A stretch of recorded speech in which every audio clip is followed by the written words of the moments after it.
ಅಂದ್ರೆ ಹೊಳ್ಳಿ ಬರುವಂತಾಗ ಸರ್ಕಾರ ನಾವು ಒಂದು ಬ್ಯಾಂಕ್ ಮಾಡಿದ್ರೆ ಭಾಳ ಒಳ್ಳೇದಾಗ್ತದೆ. ಇಷ್ಟೆಲ್ಲ ಹಳ್ಳಿಗಳು ನಮ್ಮೆಲ್ಲ ಸುತ್ತಮುತ್ತಲ ಅದಕ್ಕೆ ಒಳ್ಳೆಯ ವಿಚಾರವನ್ನು ಆಗುತ್ತದೆ ಅಂತೇಳಿ ನಾವು ವಿಚಾರವನ್ನು ಮಾಡಿದಾಗ ಸರ್ಕಾರ ಹೂ ಒಂದು ಅವರು ಸಂಸ್ಥಾನಗಳ ಅಧ್ಯಕ್ಷರಾಗಿ ಮಾಡಿ ಇಷ್ಟೆಲ್ಲ ನೆನೆಸುವಂಥ ಕಾರ್ಯವನ್ನು ಮಾಡಿದ್ದಾರೆ ಅಂತ BM ಅಂಗಡಿಯವರು ಕೂಡ ಈ ಸಂದರ್ಭದಲ್ಲಿ ಜ್ಞಾಪಿಸುತ್ತಾ ಇವತ್ತಿನ 11 ದಿವಸಗಳ ಕಾಲ ಪ್ರವಚನವನ್ನು ಮಾಡಿದಂಥ ಸ್ವಾಮೀಜಿಯವರು ಸಾಕಷ್ಟು ವಿಷಯಗಳನ್ನು ಪ್ರಸ್ತಾವನೆಯನ್ನು ಪ್ರವಚನದಲ್ಲಿ ಮಾಡಿದ್ದಾರೆ. ಅದಕ್ಕೆ ತಾವೆಲ್ಲ 4 ವರ್ಷದ ಅಣ್ಣ ತಮ್ಮಂದಿರು ಸಹೋದರರು ಎಲ್ಲರೂ ಅವರು ಹೇಳಿದಂತೆ ನಾವು ನಡೆದುಕೊಳ್ಳೋದು ಅಂತ ಅವನು ಮಾತನ್ನು ಹೇಳಿ ನಾನು ಮಾತನಾಡುತ್ತೇನೆ. ಜೈ ಜೈ ಕನ್ನಡ. ಈಗಾಗಲೇ ಇಲ್ಲಿ ಎಷ್ಟು ಜನ ಅದಾರಲ್ಲ ಅದಕ್ಕಿಂತ ಹೆಚ್ಚು ಜನ ಹೋಗ್ಯಾರ. ನಮಗೆ ಹೋದವ್ರ ಬಗ್ಗೆ ಚಿಂತೆ ಇಲ್ಲ. ನೀವೇನು ಇದಿರಲ್ಲ ನಿಮ್ಮ ಬಗ್ಗೆ ಭಾಳ ಚಿಂತೆ ಇರ್ತದೆ. ಅಂದ್ರೆ ನೀವು ಅವ್ರಂಗ ಹೋಗೋರು ಏನು ಮುಗಿ ತನಕ ಇರೋರು ಅಂತ ನಿಮ್ಮ ಬಗ್ಗೆ ಚಿಂತೆ ಅದ. ಭಾಳೆಲ್ಲ ಒಂದು 10 ನಿಮಿಷ ಪ್ರಪಂಚದೊಳಗೆ ಸಾವಿರಾರು ಹೂಗಳದಾವೆ. ಎಲ್ಲ ಹೂಗಳಲ್ಲಿ ಶ್ರೇಷ್ಠವಾಗಿರತಕ್ಕಂಥ ಹೂವು ಯಾವುದು ಅಂತ ಪ್ರಶ್ನೆ ಬಂದಾಗ ಅದು ಬೇರೆ ಯಾವುದೇ ಹೂವಲ್ಲ, ಮಲ್ಲಿಗೆ ಅಲ್ಲ, ಜಾಜಿಗೆ ಅಲ್ಲ, ಸಂಪಿಗೆನೂ ಅಲ್ಲ. ಮತ್ತು ಯಾವುದು ಶ್ರೇಷ್ಠ ಹೂವು ಪ್ರಪಂಚದೊಳಗಂತ ಕೇಳಿದ್ರೆ ಹತ್ತಿ ಹೂವು ಭಾಳ ಶ್ರೇಷ್ಠ. ಹತ್ತಿ ಹೂವನ ಯಾಕೆ ಶ್ರೇಷ್ಠ ಅಂತ ಕೇಳಿದ್ರೆ ಹತ್ತಿಯಿಂದ ಬಟ್ಟೆ ತಯಾರಾಗುತ್ತದೆ. ಬಟ್ಟೆ ಮನುಷ್ಯನ ಮಾನ ಮುಚ್ಚುತ್ತದೆ. ಆದ್ದರಿಂದ ಹತ್ತಿ ಹೂವು ಭಾಳ ಶ್ರೇಷ್ಠ. ಆ ಬಳಿಕ ಜಗತ್ತಿನೊಳಗೆ 100 ಥರದ ಹಾಲುಗಳದಾವೆ. ಎಲ್ಲ ಹಾಲುದೊಳಗೆ ಯಾವುದು ಶ್ರೇಷ್ಠ ಹಾಲು ಅಂತ ಬಂದಾಗ ಯಾವ್ದು ಹೇಳ್ತೀವಿ ನಾವೆಲ್ಲ? ಆಕಳದ ಹಾಲು ಅಂತ ಹೇಳ್ತೀವಿ. ಇನ್ನು ಕೆಲವರ ಎಮ್ಮೆ ಹಾಲು ಅಂತ ಹೇಳ್ತಾರೆ. ಇನ್ನು ಕೆಲವರ ಪಾಕೆಟ್ದೊಳಗೆ ಬರ್ತಾರಲ್ಲ ಪಾಕೆಟ್ ಹಾಲು ಅಂತ ಹೇಳ್ತಾರೆ. ನಂದಿನಿ, ಆರೋಗ್ಯ ಏನೇನೋ ಬರ್ತಾವಲ್ಲ ಅವು ಶ್ರೇಷ್ಠ ಅಂತ ಹೇಳ್ತೀವಿ. ಆದ್ರೆ ಇವು ಯಾವ ಹಾಲೂ ಶ್ರೇಷ್ಠ ಅಲ್ಲ. ಪ್ರಪಂಚದೊಳಗೆ ಹಾಲಿನೊಳಗೆ ಶ್ರೇಷ್ಠ ಹಾಲ ಯಾವುದಂತ ಕೇಳಿದ್ರೆ ತಾಯಿಯ ಎದೆ ಹಾಲು ಭಾಳ ಶ್ರೇಷ್ಠ. ಅದಕ್ಕೆ ಅಮೃತ ಅಂತ ಕರೀತಾರೆ. ಹಾಗೆ ಈರುಳ್ಳಿನೊಳಗೆ ಆಗಸದೊಳಗೆ ಲಕ್ಷಲ್ಲ ಕೋಟಿ ಕೋಟಿ ಚುಕ್ಕಿಗಳು ಹೊಳಿತಿರ್ತಾವು, ನಕ್ಷತ್ರಗಳು ಮಿನುಗುತ್ತಿರ್ತಾವು. ಅದರೊಳಗೆ ಅತ್ಯಂತ ಶ್ರೇಷ್ಠವಾಗಿರತಕ್ಕಂಥ ಚುಕ್ಕಿ ನಕ್ಷತ್ರ ಯಾವುದು ಅಂತ ಕೇಳಿದಾಗ ಬೆಳಗಿನ ಜಾವ ಏನು ಮುಡಿರುತ್ತದಲ್ಲ ಬೆಳ್ಳಿ ಚುಕ್ಕಿ, ಅದರಷ್ಟು ಪ್ರಕಾಶ ಯಾವ ಚುಕ್ಕಿಯೊಳಗೂ ಇರುವುದಿಲ್ಲ. ಆದ್ದರಿಂದ ಚುಕ್ಕಿಯೊಳಗೆ ಶ್ರೇಷ್ಠವಾದ ಚುಕ್ಕಿ ಬೆಳ್ಳಿ ಚುಕ್ಕಿ. ಇವು 3 ತಿಳಿದವಲ್ಲ. ಹಾಲಿನೊಳಗೆ ತಾಯಿ ಎದೆ ಹಾಲು ಶ್ರೇಷ್ಠ, ಹೂವಿನೊಳಗ ಹತ್ತಿ ಹೂವು ಶ್ರೇಷ್ಠ, ಚುಕ್ಕಿಯೊಳಗ ಬೆಳ್ಳಿ ಚುಕ್ಕಿ ಶ್ರೇಷ್ಠ. ಹೇಗೋ ಹಾಗೆ 20ನೇ ಶತಮಾನದೊಳಗ ಎಷ್ಟು ಜನ ಶರಣರಾಗಿ ಹೋಗಿದರಲ್ಲ ಕನ್ನಡ ನಾಡಿನೊಳಗ, ಆ ಎಲ್ಲ ಶರಣರೊಳಗ ಶ್ರೇಷ್ಠ ಶರಣರು ಯಾರಾದರೂ ಇದ್ರೆ 4 ಆಡದ ವೀರೇಶ್ವರ ಶರಣರು. ಅವರ ಬದುಕೇ ಒಂದು ಅದ್ಭುತವಾಗಿರುವಂಥದ್ದು. ಆದರೂ ಸಹಿತ 107 ವರ್ಷ ಕಳೆದ ಇಂಥ ತಂಪತ್ತಿನೊಳಗೆ ತಣ್ಣನೆಯ ಗಾಳಿಯೊಳಗೆ ಅವರನ್ನು ಸ್ಮರಣೆ ಮಾಡ್ತೀವಿ ಅಂತ ಕೇಳಿದ್ರೆ ಯಾಕೆ ಸ್ಮರಣೆ ಮಾಡೋದು ಅಂತ ಕೇಳಿದ್ರೆ ಅವರು ನಮ್ಮಂಗ ನಿಮ್ಮಂಗ ಬಂದು ಹೋದವರೆಲ್ಲ ಭೂಮಂಡಲಕ್ಕೆ ಶರಣರ ವಚನ ಬರೀತಾರೆ. ಲೋಕದಂತೆ ಬಾರರು, ಲೋಕದಂತೆ ಇರರು, ಲೋಕದಂತೆ ಹೋಹರು ನೋಡಯ್ಯ, ಪುಣ್ಯದಂತೆ ಬಪ್ಪರು, ಜ್ಞಾನದಂತೆ ಇಪ್ಪರು, ಮುಕ್ತಿಯಂತೆ ಹೋಹರು ನೋಡಯ್ಯ. ಉರಿಲಿಂಗ ದೇವಯ್ಯ ನಿಮ್ಮ ಶರಣರು ಉಪಮಿಸಬಾರದ ಉಪಮಾತೀತರು ಅಂತ ಒಬ್ಬ ಶರಣರು ಇಂಥ ಶರಣರ ಬಗ್ಗೆ ವಚನವನ್ನು ರಚನಾ ಮಾಡಿದ. ವೀರೇಶ್ವರ ಶರಣರು ನಾವು ಹೇಗೆ ಬಂದೀವಲ್ಲ ಹಾಗೆ ಬಂದವರಲ್ಲ, ಪುಣ್ಯದಂತೆ ಬಂದವರು. ನಾವು ಹೇಗೆ ಬದುಕಾಕತ್ತೀವಲ್ಲ, ಕಾಮ ಕ್ರೋಧಾದಿಗಳನ್ನು ತುಂಬಿಕೊಂಡು, ಆಸೆ ಆಮಿಷವನ್ನು ತುಂಬಿಕೊಂಡು, ದ್ವೇಷ ರೋಷವನ್ನು ತುಂಬಿಕೊಂಡು ಬದುಕಾಕತ್ತೀವಲ್ಲ, ಹೀಗೆ ಬದುಕಿದವರಲ್ಲ. ಕೈಯೊಳಗ ಸತ್ಯ ಶುದ್ಧ ಕಾಯಕ, ಮನಸ್ಸಿನೊಳಗ ಭಗವಂತನ ನೆನಹ, ಹೃದಯದೊಳಗ ಪರಮ ಪ್ರೇಮವನ್ನು ತುಂಬಿಕೊಂಡು ಜಗತ್ತೇ ಇದೊಂದು ವಿಶ್ವ ಕುಟುಂಬ ಅನ್ನುವಂಥ ರೀತಿಯೊಳಗ ಜ್ಞಾನದಂತೆ ಬಾಳಿ ಬದುಕಿ ಹೋದರು. ಹೋಗುವಾಗ ನಮ್ಮಂಗ ಭವಬಂಧನದೊಳಗೆ ಸಿಕ್ಕ ಹಾಕ್ಕೊಂಡು ತೊಳಲಾಡಿ ಬಳಲಾಡಿ ಹೋದವರಲ್ಲ, ಮುಕ್ತಿಯಂತೆ ಹೋದರು ನೋಡಯ್ಯ. ಉರಿಲಿಂಗ ದೇವಯ್ಯ ನಿಮ್ಮ ಶರಣರು ಉಪಮಿಸಬಾರದ ಉಪಮಾತೀತರು. ಅವರು ಬದುಕಿಗೆ ಉಪಮೆ ಕೊಡಾಕ ಬರುವುದಿಲ್ಲ, ಅವರಂಗ ಇನ್ನೊಬ್ರು ಅದಾರ ಅಂತ ಹೇಳಾಕ ಬರುವುದಿಲ್ಲ. ಆದ್ರೆ ಮನುಷ್ಯನ ಮನಸ್ಸು ಎಷ್ಟು ವಿಚಿತ್ರದಂದ್ರೆ ಹೋಲಿಕೆ ಮಾಡತಾನ ಮನುಷ್ಯ.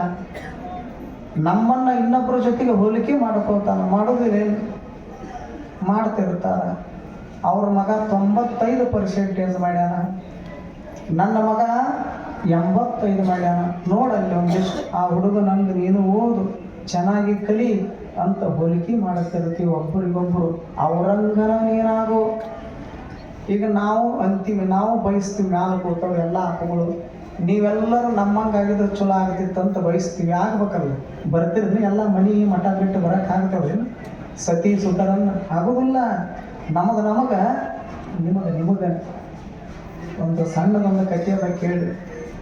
ಒಬ್ಬ ಹೂವು ಮಾರಾಟ ಮಾಡ್ತಿದ್ದ. ಮೊದಲ ಹೂವು ಮಾರಾಟ ಮಾಡವ, ಹೂವಿಗೇನು ಕೊರತಿ, ಮಾರ್ಕೆಟ್ದೊಳಗೆ ಹೂವು ಮಾರ್ತಿದ್ದ.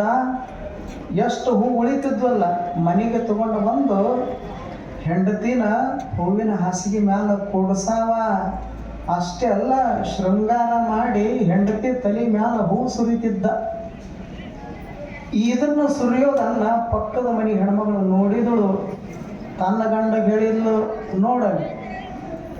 ನೋಡಿ ಕಲಿ ಒಂದಿಷ್ಟು. 25 ವರ್ಷ ಆತ ನಿನ್ನ ಕೈ ಹಿಡಿದು ಲಗ್ನ ಆಗಿ. ಮಗ್ಗಲ ಮನೆಯವರು ಹೆಂಡತಿ ಮ್ಯಾಲ ಹೂ ಸುರಿತಾರ. ಹೂವ ನೀವು ಹೂ ಸುರಿಯೋದು ಬೇಡ, ನನ್ನ ಮ್ಯಾಲ ಒಂದು ಮೊಳ ಹೂ ತಂದ್ರೆ ಸಾಕಾಗೈತಿ. ಎಷ್ಟು ದಿವಸ ಕಾಯ್ಕೋತ ಕೂತಿದ್ದಿ ನನ್ನ, ಒಂದು ಮೊಳ ಹೂ ಕಾಣಲಿಲ್ಲ. ಒಂದಿಷ್ಟು ನೋಡಿ ಕಲಿ. ನೀನು ಒಮ್ಮೆರ ಹೂ ಸುರಿ, ಹೂವಿನ ಹಾಸಿಗೆ ಮೇಲೆ ಕೂಡಿಸು ನಡೆಸು ಅಂತ ಒಂದು ವಾರದ ಕಥೆ ಅಲ್ಲಿದು, ಒಂದು ತಿಂಗಳದ್ದಲ್ಲ. ವರ್ಷಗಟ್ಟಲೆ ಹೇಳಿದ್ಲು. ವರ್ಷಗಟ್ಟಲೆ ಕೇಳಿ ಸಾಕಾಯ್ತು ಅವನಿಗೆ. ಎಷ್ಟಂತ ನೋಡೋದು ಮಂದಿ ಮನಿನ.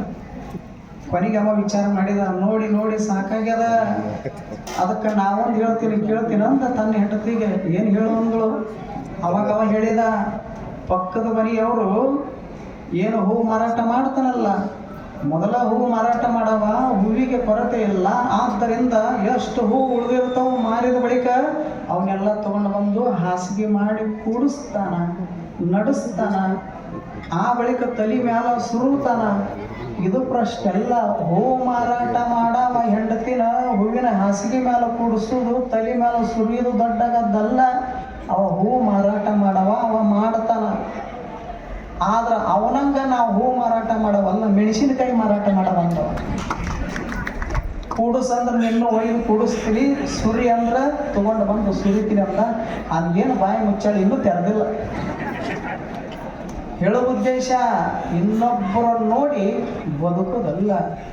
ನಿಸರ್ಗ ಎಲ್ಲರಿಗೂ ಒಂದೊಂದು ಅಪರೂಪವಾಗಿರ್ತಕ್ಕಂಥ ಬದುಕು ಕೊಟ್ಟದ. ಹಾಗೆ ನಾವು ಬದುಕೋದದ ಜಗತ್ತಿನೊಳಗೆ. ಆದ್ದರಿಂದ ಹೋಲಿಕೆ ಮಾಡಬಾರದು. ಹಾಗೆ ಅವರು ಹೇಳೋ ಮಾತಿಲ್ಲಿ, ಜಗತ್ತಿನೊಳಗೆ ಎಲ್ಲ ಶರಣರು ಇರಬಹುದು, ಆದ್ರೆ ವೀರೇಶ್ವರ ಶರಣರಂಗ ಬದುಕಾಕ ಬರೋದಿಲ್ಲ ಜಗತ್ತಿನೊಳಗ. ಅವ್ರಂಗ ಇನ್ನೊಬ್ರದರ ಅಂತ ಹೇಳಾಕ ಬರೋದಿಲ್ಲ. ಯಾಕ? ಪ್ರತಿನಿತ್ಯ 5 ಮನೆ ಭಿಕ್ಷಾಟನೆ ಮಾಡುತ್ತಿದ್ರು. ಬಂದ ಪ್ರಸಾದದೊಳಗ ಜಂಗಮ ದಾಸೋಹ ಮಾಡಲಾರದ ಜೀವನದುದ್ದಕ್ಕೂ 1 ದಿವಸ ತಾವು ಪ್ರಸಾದ ಉಂಡವರಲ್ಲ ಪುಣ್ಯಾತ್ಮರು. ಹೀಗೆ ಬದುಕಾಗ್ತದೆ ಏನು ಜಗತ್ತಿನೊಳಗೆ? ತಾವು ಉಣ್ಣೋದಲ್ಲ, ಇದಕ್ಕೊಂದಿಷ್ಟು ಬೇಕು, ಒಳಗೆ ಎದಿಯೊಳಗೆ ಬೇಕು, ವಿಶಾಲ ಭಾವ ಬೇಕು, ಹೃದಯ ಶ್ರೀಮಂತಿಕೆ ಬೇಕು, ಒಂದಿಷ್ಟು ಜ್ಞಾನ ಬೇಕು. ಅಂದಾಗ ಮಾತ್ರ ಸಾಧ್ಯದ ಹೀಗೆ ಬದುಕಾಕ ಹೊರತು ಇರದಿದ್ರೆ ಬದುಕಾಗೋದಿಲ್ಲ. ಅಂಥ ಶರಣರಿಗೆ ಉಪಮಿಸಬಾರದ ಉಪಮಾತೀತರು ಅಂತ ಶರಣರು ಬರೆದಿದ್ದಾರ. ಅಂತ ಶರಣರ ಸ್ಮರಣೋತ್ಸವ ಇದು 107ನೇ ಸ್ಮರಣೋತ್ಸವ. ಅವರು ಶರಣರು ಶರೀರ ತ್ಯಾಗ ಮಾಡಿ 107 ವರ್ಷ ಆಗ್ಯದಂತ ಇಟ್ಟುಕೊಳ್ಳಿ. ಆದ್ರೆ ಇಂದು ಸಹಿತ ಸ್ಮರಣೆ ಮಾಡಕತ್ತೀವಲ್ಲ, ಯಾಕೆ ಸ್ಮರಣೆ ಮಾಡ್ತೀವಿ ಅನ್ನೋದಕ್ಕೆ ಒಬ್ಬ ಅನುಭವಿಗಳು ಹೇಳ್ತಾರೆ. ಗಚ್ಚನ್ ಶರೀರ ವಿಚ್ಛೇದಾವಪಿ ಭಸ್ಮಾವಶೇಷತಾಂ ಕರ್ಪೂರ ಸೌರಭೀಣೇವ ಜಂತು ಖ್ಯಾತ್ಯಾನುಮೀಯತೆ. ಇದರ ಭಾವ ಇಷ್ಟೇ. ಒಂದು ಕರ್ಪೂರದ ಡಬ್ಬಿ ಇರ್ತದೆ, ಡಬ್ಬಿ ಒಳಗೆ ಕರ್ಪೂರದ ಒಡೆಗಳು ತುಂಬಿರ್ತಾವು. ಅವುಗಳನ್ನು ಬಳಸ್ಕೋತ ಹೋದ ಬಳಿಕ ಒಂದು ದಿವಸ ಕರ್ಪೂರದ ಡಬ್ಬಿ ಖಾಲಿ ಆಗ್ತದೆ. ಖಾಲಿ ಆದ ಬಳಿಕ ಕರ್ಪೂರ ಇರದೇ ಇರತಕ್ಕಂಥ ಡಬ್ಬಿ 1 ವರ್ಷ ಬಿಟ್ಟು ಮೂಗಿಗೆ ಹಿಡ್ರಿ ನೀವು, ಏನಾಗ್ತದೆ? ಅದರ ಸುವಾಸ ಮಾತ್ರ ಹಾಗೇ ಇರುತ್ತದೆ. ಕರ್ಪೂರದ ಒಡೆಗಳಿಲ್ಲ, ಸುವಾಸ ಮಾತ್ರ ಹಾಗೇ ಉಳಿದಿರ್ತದಲ್ಲ. ಹಾಗೆ ಶರಣರ ಶರೀರ 107 ವರ್ಷ ಆಗಿರಬಹುದು ಮರೆಯಾಗಿ, ಆದ್ರೆ ಅವರ ಬದುಕಿನ ಸುವಾಸ ಮಾತ್ರ ಇಂದು ತನ ನಮ್ಮ ನಿಮ್ಮೆಲ್ಲರ ಮಧ್ಯದೊಳಗೆ ಹಾಗೇ ಅದಲ್ಲ. ಆದ್ದರಿಂದ ಶರಣರಿಗೆ ಮರಣವಿಲ್ಲ ಅಂತ ಅನುಭಾವಿಗಳು ಹೇಳಿದಾರ. ಅಂಥವರನ್ನು ನೆನಪ ಮಾಡಿದರೆ ಸಾಕು, ಸ್ಮರಣೆ ಮಾಡಿದರೆ ಸಾಕು, ನಮ್ಮ ಬದುಕು ಭವ್ಯ ಆಗುತ್ತದೆ, ಜೀವನ ಪರಮ ಪಾವನ ಆಗುತ್ತದೆ.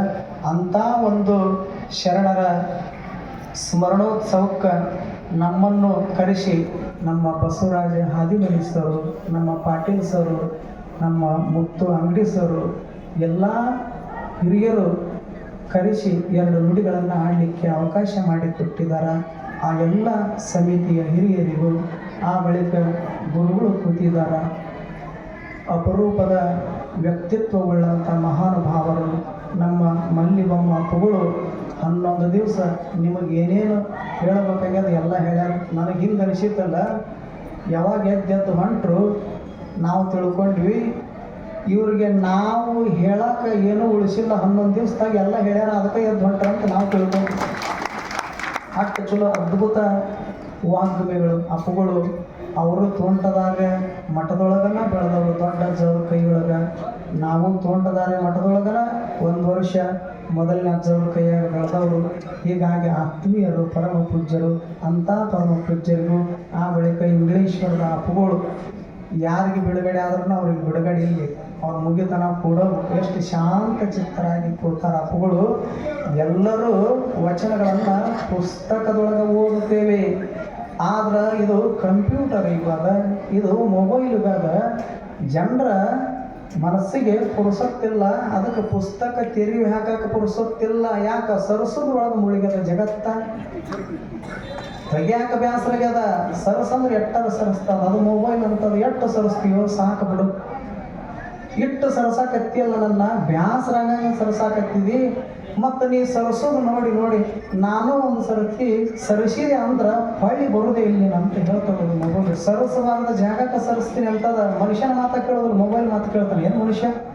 ಕಾರಣ ಇಂಥ ಒಂದು ಅಪರೂಪದ ಜಗತ್ತಿನೊಳಗೆ ಯಾರು ಪುಸ್ತಕ ತೆರೆದು ವಚನ ನೋಡಾಕ ಪುರುಸೊತ್ತಿಲ್ಲ ಅಂತ ತಿಳ್ಕೊಂಡು ಅಂಥ ವಚನಗಳನ್ನು